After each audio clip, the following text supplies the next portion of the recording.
함께 우리 하나님께 기도하겠습니다. 사랑의 주님, 할렐루야 성가대의 찬양을 통해 주님께서 홀로 영광을 받아 주시옵소서.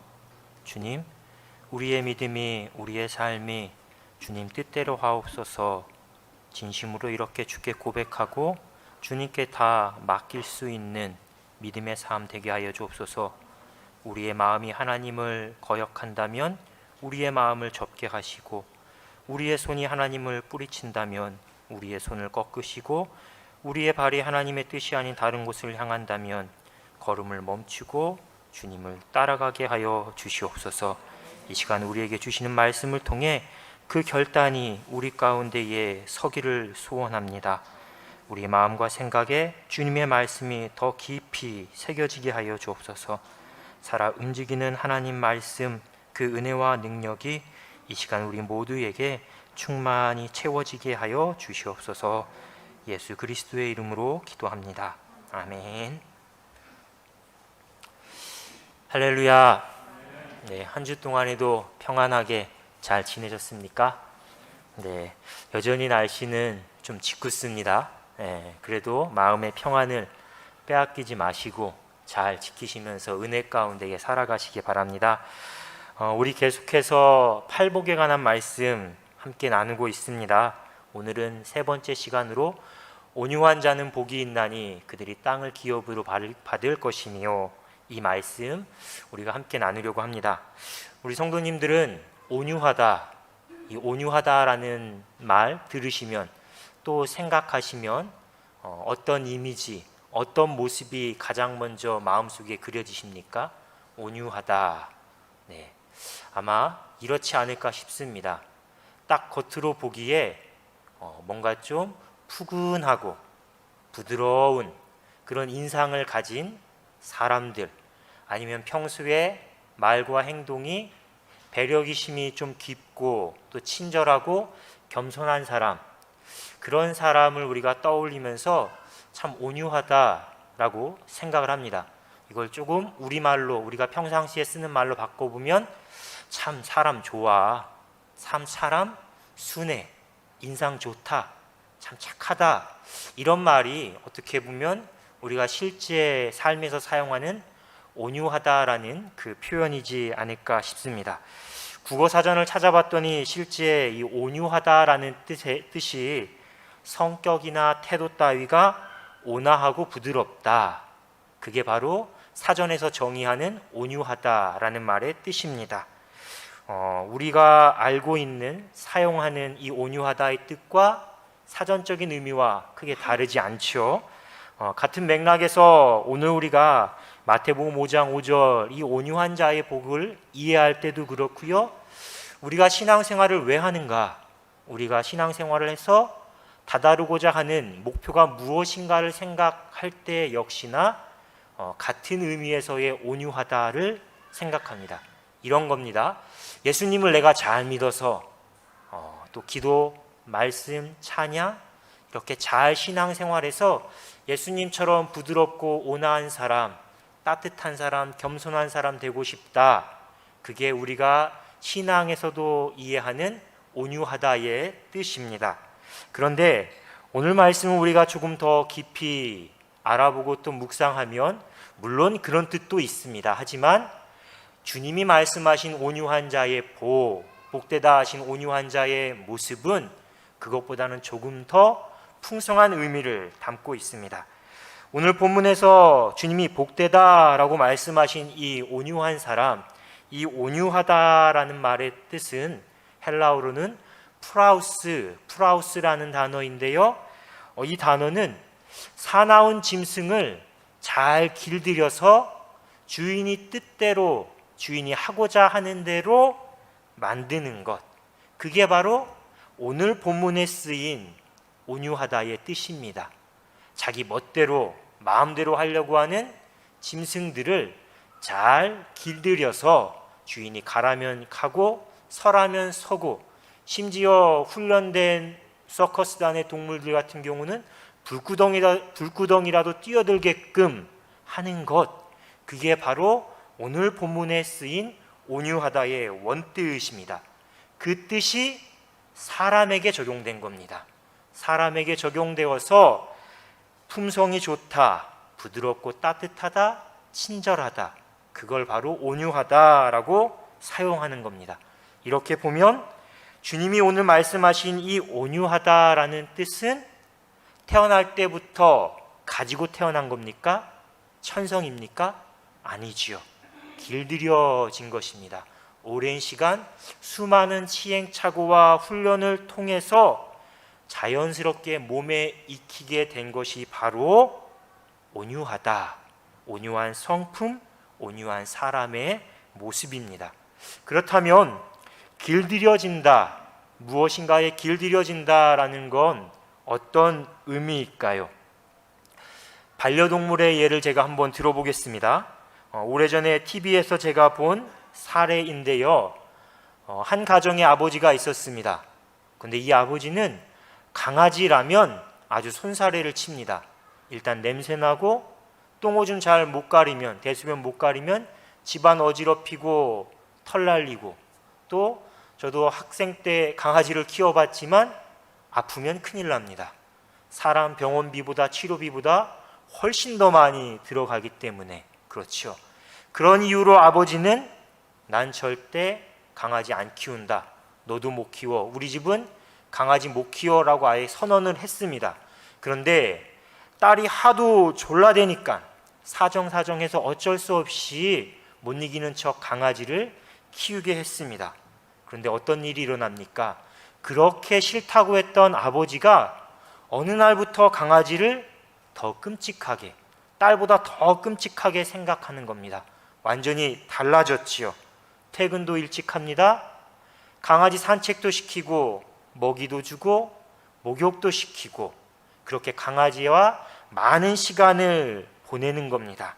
강아지 역시 이제는 딸도 하지 않는 재롱을 아버지에게 보여주면서 아버지를 기쁘게 하는 것입니다. 길들여진다라는 건 바로 이런 겁니다. 이 아버지와 강아지와 같은 것입니다.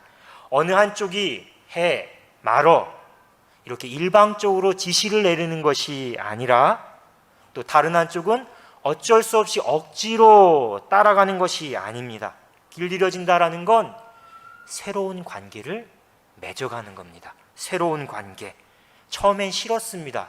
불편했습니다. 그런데 함께하는 시간이 많아지면서 점차 익숙해지고 편해지는 겁니다. 그 편안함들이 쌓이고 쌓여서 어느 순간부터는 그 대상이 나에게 아주 특별한 의미로 다가오게 됩니다.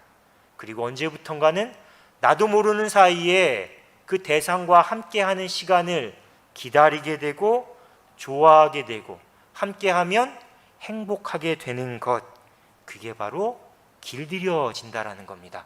그리고 마지막에는 길들여진 그 상태에 이르면 이전에는 나에게 아무런 의미 없었던 것들이 하나씩 하나씩 그 사람으로 인해서 특별하게 아주 의미 있게 다가오는 것, 이게 바로 길들여진다라는 의미입니다.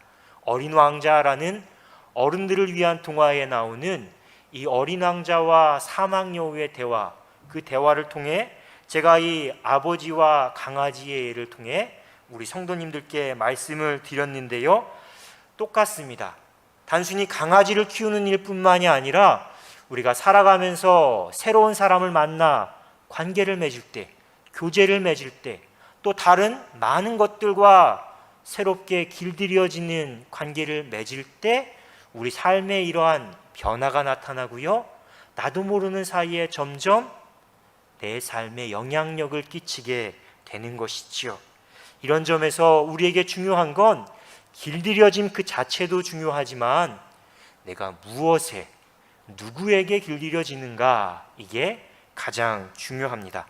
한번 우리의 신앙생활을 한번 돌아보고 특별히 오늘 말씀의 주제인 온유함과 접목해서 길들여짐에 대해 한번 생각해 보겠습니다. 우리 성도님들께서는 지금 무엇에, 누구에게 길들여져 있는지, 그리고 또 내가 길들여진 그것이 내 삶에 긍정적인 영향력을 나타내는지 아니면 정반대로 부정적인 영향력을 나타내는지 한번 곰곰이 생각해 보시기 바랍니다.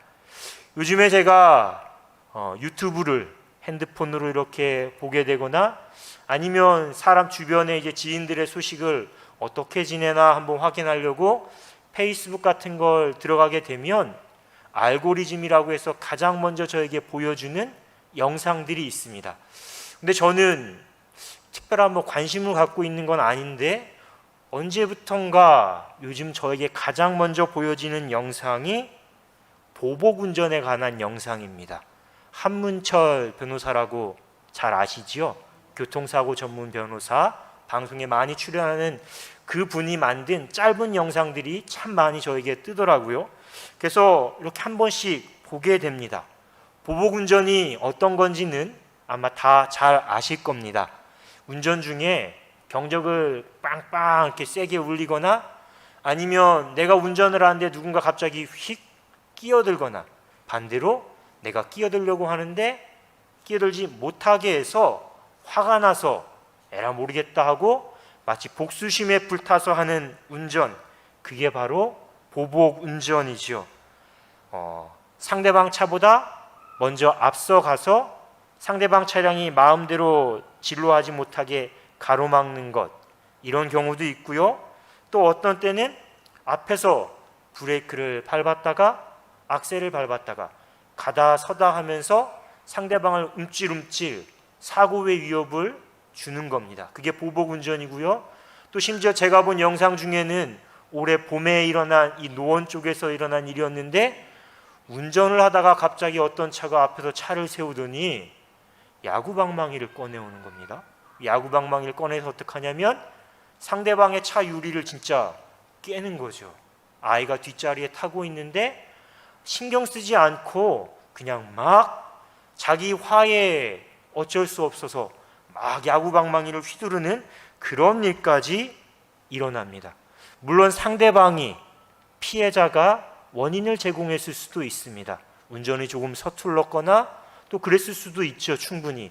그런데 아무리 그렇다 할지라도, 화가 난다 할지라도 정말 상대방이 크게 위협을 느낄 정도로 야구방망이, 골프채까지 휘두르면서 그렇게 하는 게 분명 옳은 일은 아닐 겁니다. 그런데 그 영상을 짧게 보고 넘어가면 그만인데 오늘 말씀을 또 묵상하는 가운데 그런 생각을 해봤습니다. 왜 이런 일이 일어날까, 우리 사회에. 물론 예전에도 그런 일이 있었죠. 상대방이 끼어들면 화나서 화를 내는 경우 있었습니다.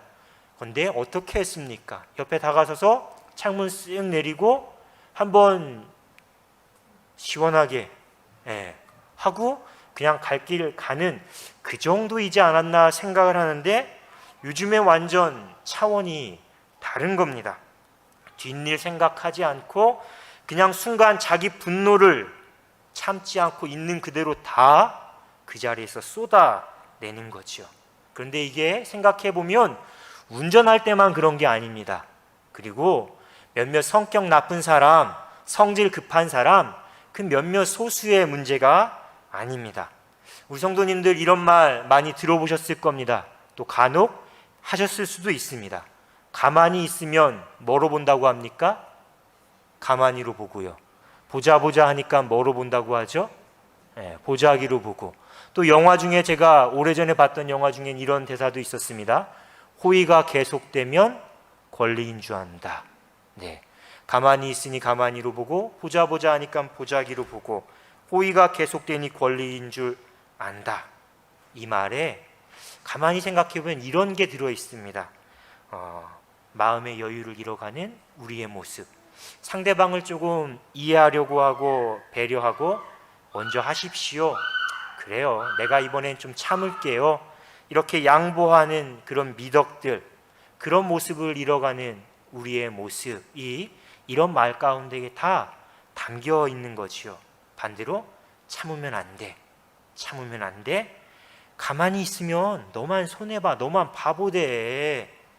이런 생각들, 오늘 우리가 살아가면서 하게 되는 이런 생각들이 이런 말 가운데에 하나씩 다 배어 있는 겁니다. 그런데 사실 이 말들은 물론 살다 보면 우리가 하게 되고 또 어떤 때는 꼭 필요할 때가 있습니다.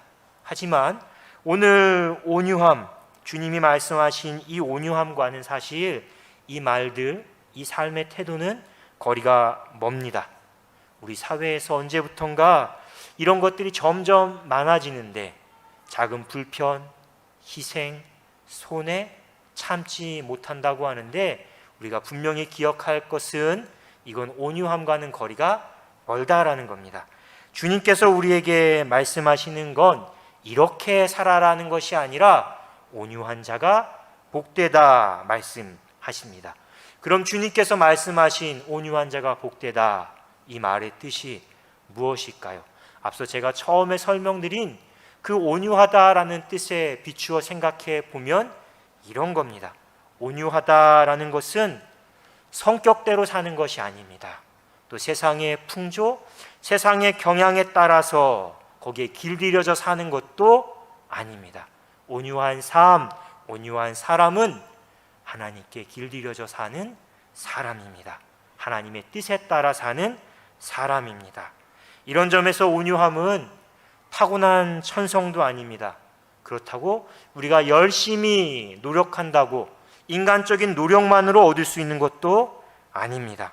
겉으로 드러나는 친절해 보이는 것, 상냥해 보이고 따뜻해 보이는 것, 그것만도 아니고요.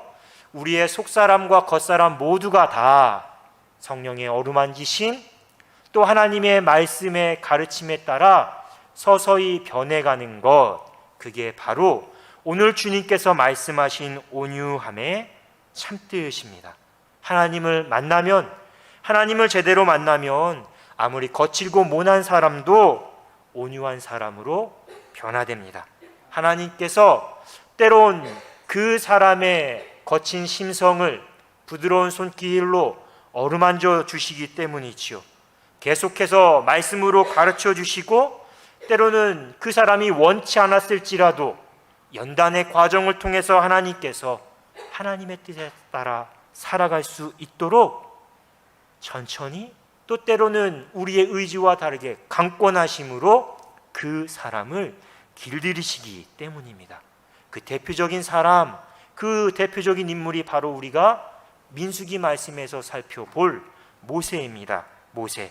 민수기 12장 말씀을 우리가 함께 보겠습니다. 오늘 12장 2절 말씀을 보면 모세가 구스 여자를 취한 것을 두고 모세의 형제고 누이였던 아론 또 미리암이 모세를 비난합니다.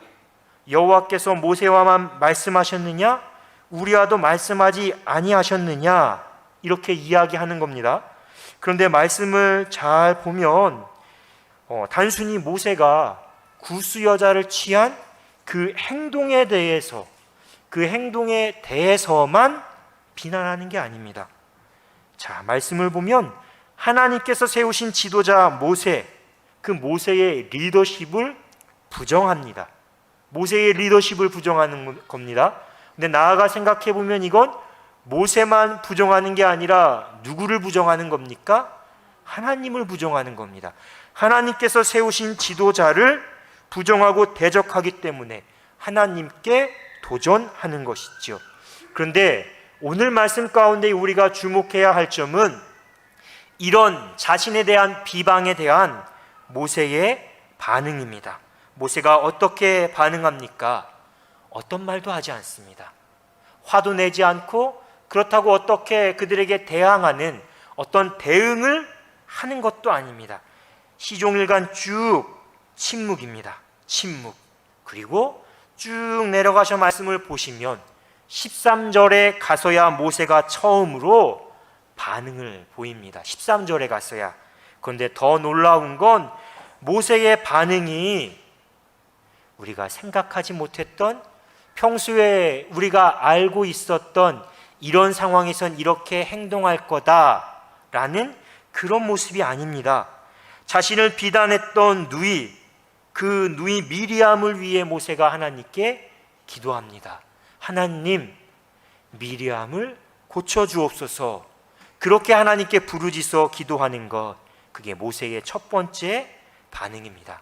그런데 우리가 살아가면서 경험할 수 있듯이 원래 가장 가까운 사람, 믿었던 사람에게 비난받으면, 또 그가 뒤에서 내 흉을 봤다, 나를 비난하고 다녔다라는 말 들으면 어떻습니까?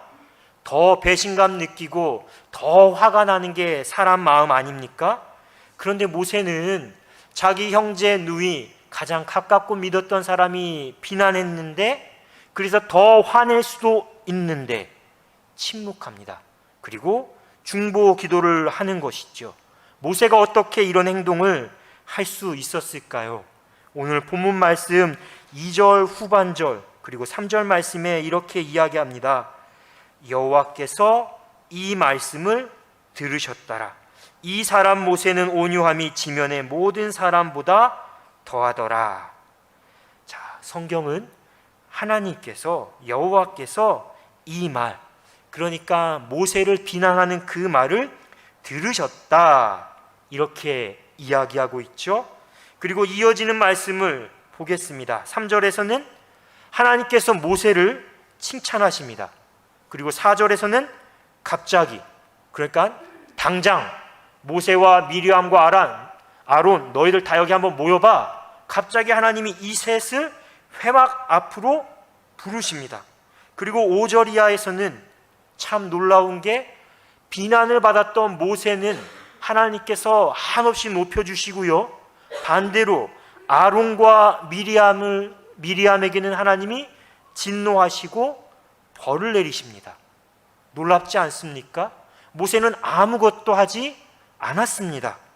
그런데 가장 이 말씀 가운데에 돋보이는 것은 3절 말씀입니다. 이 사람 모세는 온유함이 지면의 모든 사람보다 더하더라. 아멘. 우리 모두가 하나님께 이런 칭찬, 이런 인정을 받을 수 있기를 주님의 이름으로 축복합니다. 그런데 왜 하나님께서 모세를 이렇게 편드시고 이렇게 칭찬하셨을까요?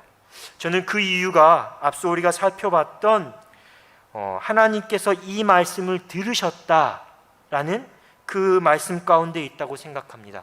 모세에게 하나님이 내 형편을, 나의 어려움을 다 들으실 것이다 라고 하는 생각, 그 믿음이 있었기 때문에 하나님이 모세를 편드시고 모세를 높이시고 모세를 칭찬하셨다는 겁니다. 모세에게는, 그래, 사람들은 날 모르지만 하나님은 알고 계실 거야. 아니, 하나님께서 다 누구보다 올바르게 판단하실 것이다, 이런 믿음이 있었다는 겁니다. 이 믿음이 있었기 때문에 모세는 일일이 사람들의 말, 자신에 대한 비난에 일희일비하고 또 반응하지 않고 하나님께 그냥 다 내어 맡기고 침묵할 수 있었던 것이죠. 참을 수 있었던 겁니다.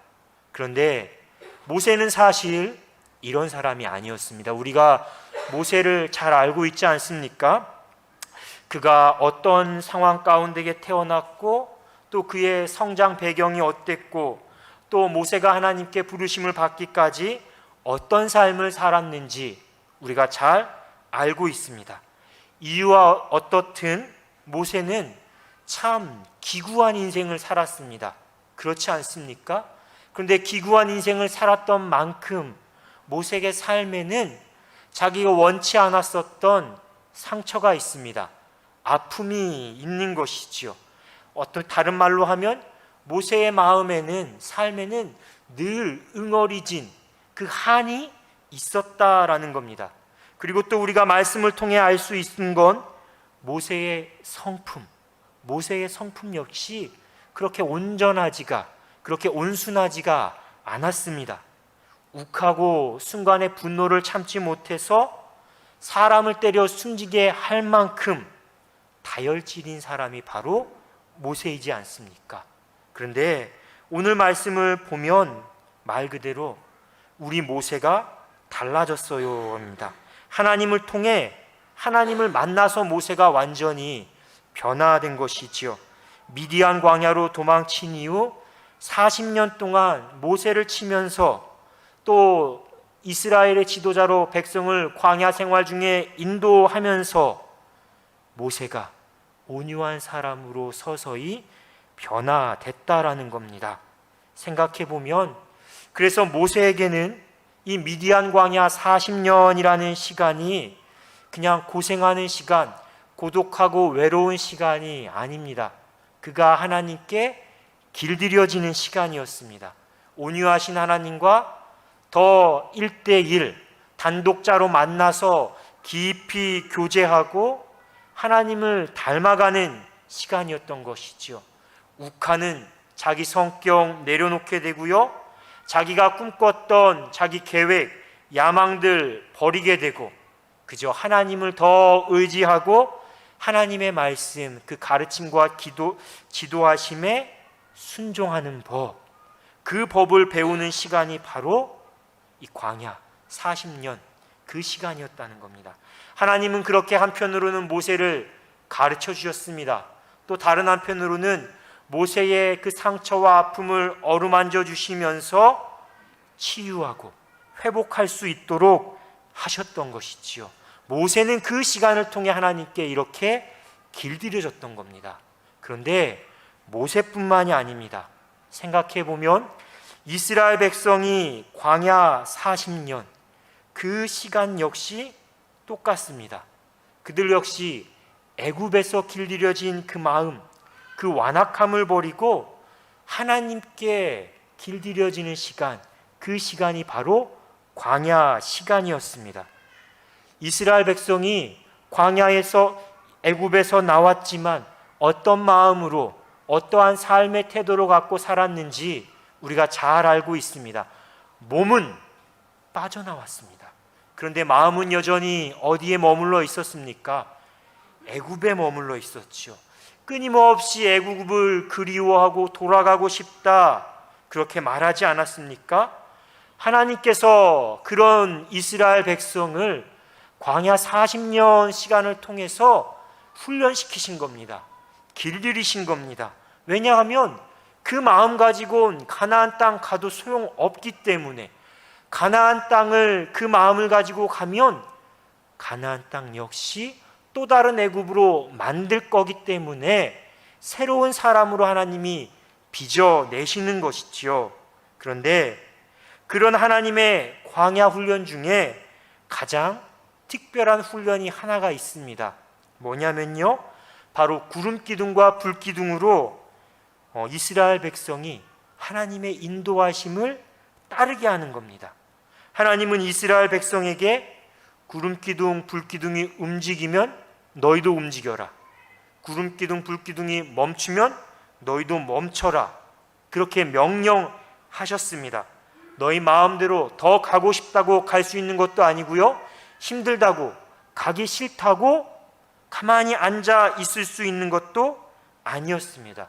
오직 딱 하나, 구름기둥, 불기둥, 그 인도하심에 따르는 훈련을 철저하게 받았던 겁니다. 어떻게 보면 가장 간단합니다. 가장 기초적인 훈련입니다. 그런데 오직 하나님의 뜻과 계획하심을 따르는 그렇게 살아가는 방법을 배운 겁니다. 아무것도 아닌 것 같지만 가라 하면 가고 서라 하면 서는 그 말씀에 따라서 하나님께 길들여지는 훈련을 받았던 것이지요. 그러니까 모세가 훈련받은 것, 이스라엘 백성이 광야 훈련받은 것 생각해 보면 우리 삶에서 내가 지금 광야를 걷는 것 같이 힘들다, 괴롭다 하시면, 또 내가 누군가 때문에 참 마음이 괴롭다 생각하시면 하나님이 나를 지금 길들이고 계시는구나, 말씀으로 가르치시고 말씀으로 훈련시키시는구나. 왜? 온유한 사람 만들기 위해서, 하나님께 길들여지는 사람 만들기 위해서 훈련시키시는구나, 그렇게 생각하시기 바랍니다. 그런데 누구보다 온유한 사람, 온유하신 하나님의 성품을 그대로 갖고 계신 분이 누구입니까? 예수님입니다. 예수님. 예수님은 성육신을 통해서 또 십자가를 통해서 우리 가운데에 온유한 사람이 어떻게 살아야 하는지를 다 보여주셨습니다. 예수님은 하시는 모든 일들이 다 하나님과 깊은 교제 가운데에, 기도 가운데에 하셨고 하나님의 뜻과 하나님의 계획 가운데에 사시지 않았습니까? 그런데 그 예수님께서 마태복음 11장 말씀 보면 이렇게 우리에게 말씀을 하십니다. 수고하고 무거운 짐진 자들아 다 내게로 오라. 내가 너희를 쉬게 하리라. 나는 마음이 온유하고 겸손하니 나의 멍에를 메고 내게 배우라.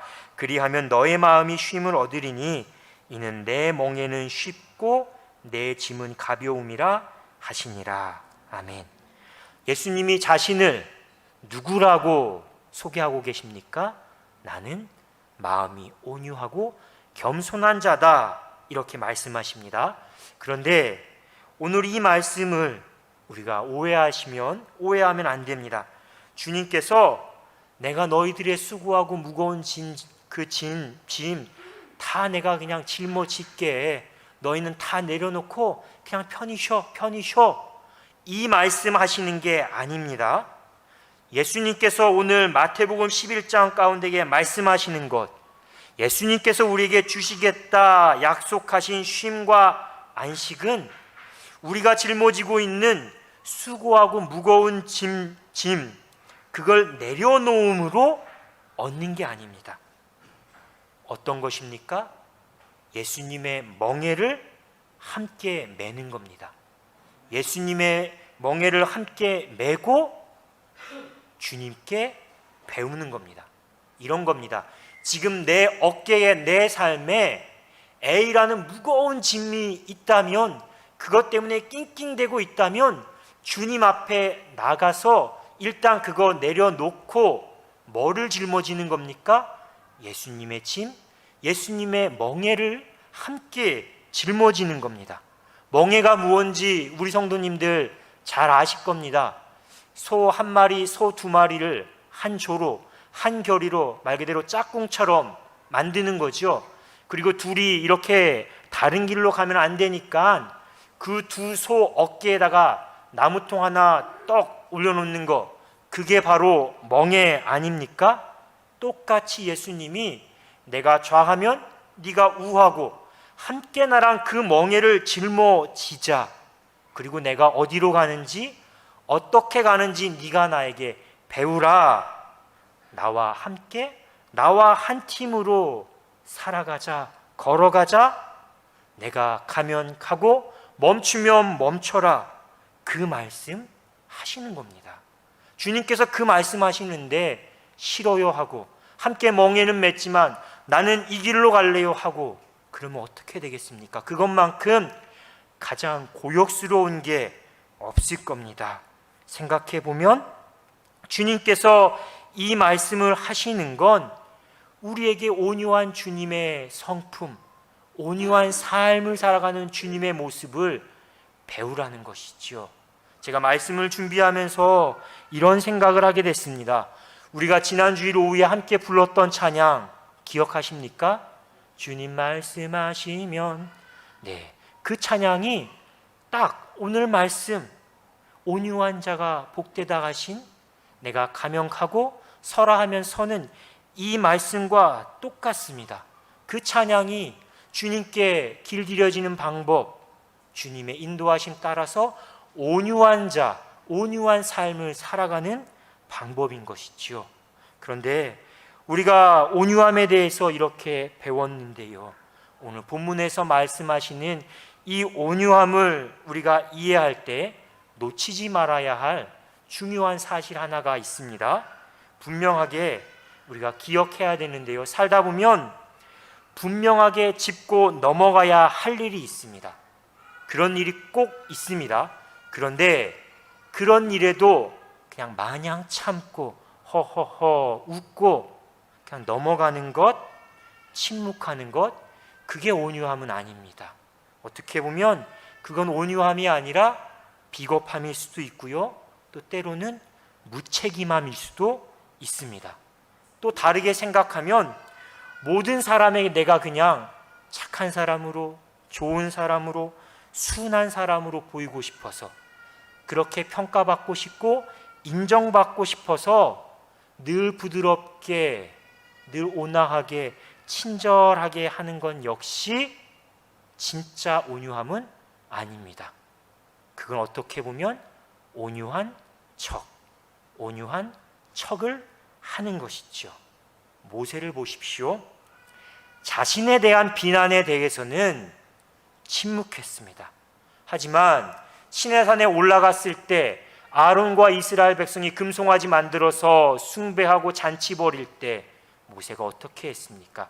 산에서 내려오면서 그 십계명 돌판을 던질 만큼 크게 분노했습니다. 예수님은 또 어떻습니까? 십자가 고난 받으실 때, 빌라도 법정에 서셨을 때는 침묵했습니다. 자신을 위해서는 아무런 변호도, 아무런 말씀도 하시지 않았습니다. 그랬던 예수님인데 하나님의 집 예루살렘 성전이 강도의 소굴로 변한 걸 보시곤 채찍을 만드셔서 그 안에서 분노를 표출하셨지요. 하나님의 말씀을 잘못 지키는, 위선과 외식하는 바리새인들, 서기관들에게는 어떻게 하셨습니까? 독사의 자식들아, 이 회칠한 무덤 같은 자여, 이렇게 아주 독서를 퍼붓기도 하시지 않았습니까?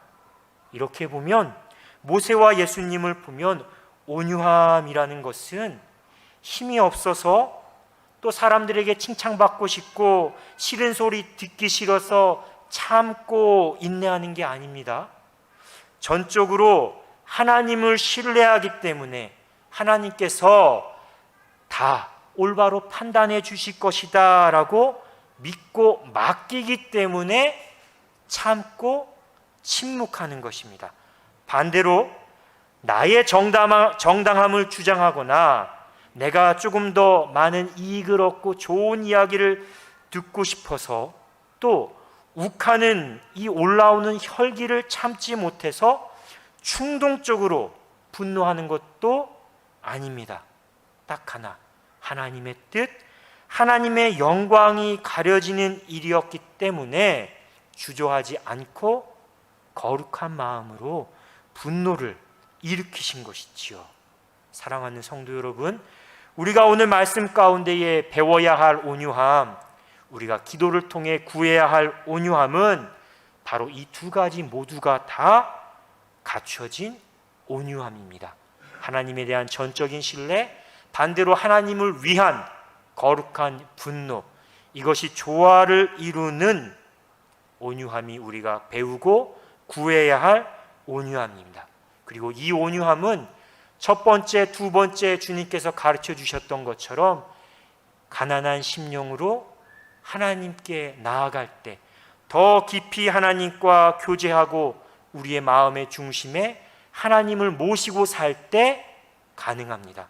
애통하는 심정으로 하나님, 나는 힘들지만 어렵지만 나를 도와주십시오, 나에게 은혜를 내려주십시오 라고 간구할 때 이 온유함이 우리 가운데에 임하게 되는 겁니다. 그리고 주님은 바로 그 온유한 사람에게 너희가 땅을 기업으로 받을 것이다, 이렇게 축복하십니다. 땅을 기업으로 받는다는 건 이스라엘 백성이 약속의 땅 가나안 땅을 들어간 것처럼 온유한 자에게 하나님 나라 천국에 들어갈 것이다 라는 약속의 말씀입니다. 하지만 이 말씀을 우리가 지금까지 살펴본 첫 번째와 두 번째 말씀, 그리고 오늘 이 온유한 자, 사나운 짐승이 길들여져서 주인이 하라는 대로 하는 것, 이 말씀과 연결해 생각해 보겠습니다. 또 이어지는 우리가 다음 주에 살펴볼 의에 줄이고 목마른 자는 복이 있나니 그들이 배부를 것이다, 이 말씀과 연결지어 묵상해 보면 이렇게도 우리가 이해할 수 있습니다. 바로 온유한 사람의 심령, 온유한 사람의 삶이 하나님이 다스리는 땅이 될 것이다, 하나님 나라가 될 것이다 라는 축복의 말씀입니다. 또한 다르게 생각해 보면 그 온유한 사람이 바로 우리가 살아가는 이 땅을 하나님의 나라로 세워갈 수 있을 것이다. 그 일에 부름받고 쓰임을 받게 될 것이다 라는 사명의 말씀이기도 합니다. 사랑하는 성도 여러분, 주님께서 우리에게 가르쳐 주시는 온유한 자, 또 복이 있다 하신 이 말씀을 우리가 한 주간의 삶 가운데에 더 깊이 묵상하시고 우리의 심령과 우리의 삶 가운데에 이루어 가시는 복된 삶 살아가시길 주님의 이름으로 축복합니다. 주신 말씀 묵상하며 잠시 침묵으로 하나님께 기도하겠습니다.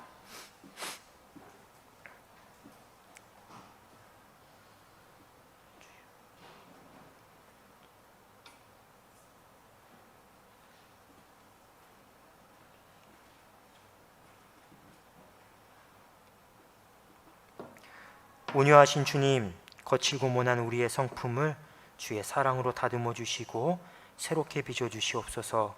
세상의 풍조를 따라가기 바쁜 우리의 삶의 걸음이 주님과 발맞추어 걸어갈 수 있도록 우리를 이끌어 주옵소서. 주님과 동행하며 주님께 배우고 주님을 닮아가는 온유한 자 되게 하옵소서. 우리의 삶의 감동으로 성령의 능력으로 채워 주시사 말씀을 배운 만큼 우리의 삶이 변화되게 하여 주옵소서. 예수 그리스도의 이름으로 기도합니다. 아멘.